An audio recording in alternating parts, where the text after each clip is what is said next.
Kalau pas suku bunga tinggi gini, apa ya saham yang bagus? Kayaknya bank ya.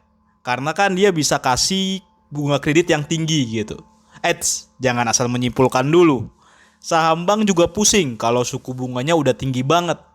Terus, jadi saham apa dong yang oke? Sebelum itu, aku akan simulasiin logika kebijakan suku bunga bank sentral dan hubungannya dengan pasar saham serta bisnis.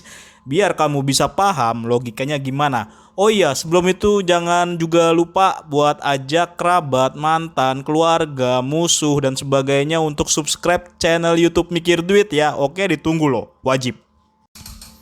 Suku bunga bank sentral itu adalah salah satu instrumen moneter. Tujuannya ngatur peredaran uang sehingga inflasi bisa terjaga. Lalu kurs mata uang juga bisa lebih stabil. Masih bingung ya? Oke, aku akan mulai simulasiin dari sini ya. Misalnya nih, kayak kejadian di 2021 dan 2022 ketika harga komoditas naik tinggi banget. Gara-gara itu, perusahaan yang membuat produk dengan bahan baku komoditas terpaksa naikin harga.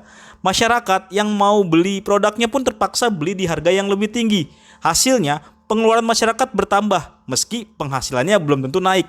Jika hal itu terjadi dan itu kebutuhan pokok yang tidak tergantikan, maka inflasi jadi naik.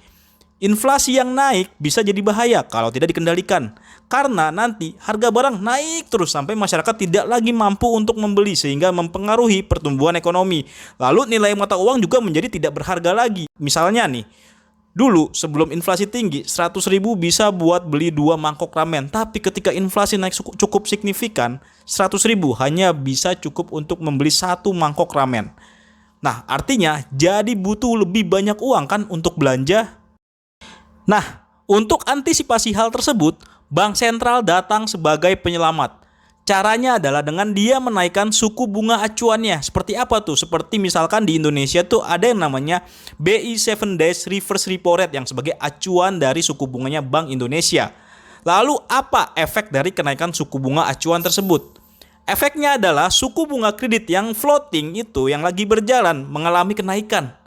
Dan juga adanya kenaikan suku bunga deposito. Hasilnya, perusahaan yang punya utang banyak mulai mencoba efisien. Dalam artian efisien di sini adalah mengurangi anggaran-anggaran yang tidak terlalu signifikan agar bisa mengantisipasi kenaikan biaya cicilan kredit. Dari situ efeknya bisa jadi ke supplier, bonus karyawan, penerimaan karyawan baru, sampai pengeluaran administrasi lainnya. Yang jika terjadi ke seluruh perusahaan membuat adanya penurunan penghasilan dari bisnis-bisnis supplier, bisnis-bisnis terkait produk administrasi hingga karyawan. Selain itu, orang-orang kaya yang punya uang banyak juga nahan dulu belanjanya. Kenapa? Mereka lebih suka menyimpan dulu uangnya di deposito atau obligasi negara karena suku bunganya lagi tinggi. Akhirnya, permintaan produk dari orang kaya juga berkurang yang ngefek ke pendapatan para perusahaan dan tukang jualan. Sehingga daya beli mengalami penurunan. Yang akhirnya ketika daya beli turun, produsen akan menyesuaikan harga sehingga inflasi juga turun. Sampai satu titik akhirnya bank sentral nurunin suku bunga karena menganggap inflasi sudah terkendali. Lalu saham apa yang paling menarik saat suku bunga tinggi?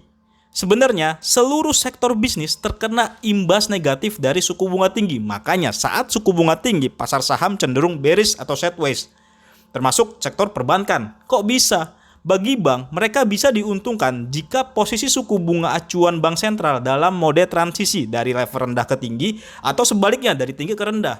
Mereka bisa mengatur margin keuntungan dari transisi tersebut. Namun, ketika suku bunga sudah ditahan di level tinggi, mereka malah pusing. Pusing dalam artian bunga kredit tinggi berarti resiko kredit bermasalah juga agak tinggi. Belum lagi bunga deposito tinggi malah bikin beban makin naik. Untuk itu, kamu akan melihat full year 2023 ini ada beberapa bank yang labanya malah turun.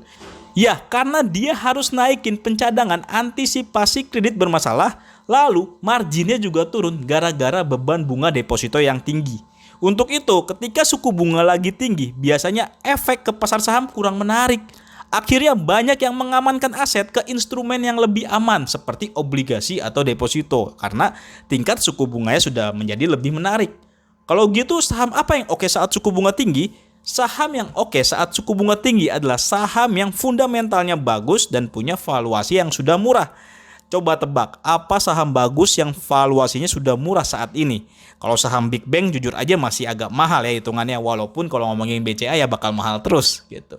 Nah, dari sini kamu sudah paham kan logika suku bunga dan pasar saham serta bisnis serta perekonomian, sehingga bisa membantumu dalam melakukan strategi diversifikasi aset investasi untuk meredam resiko di masa depan. Setuju?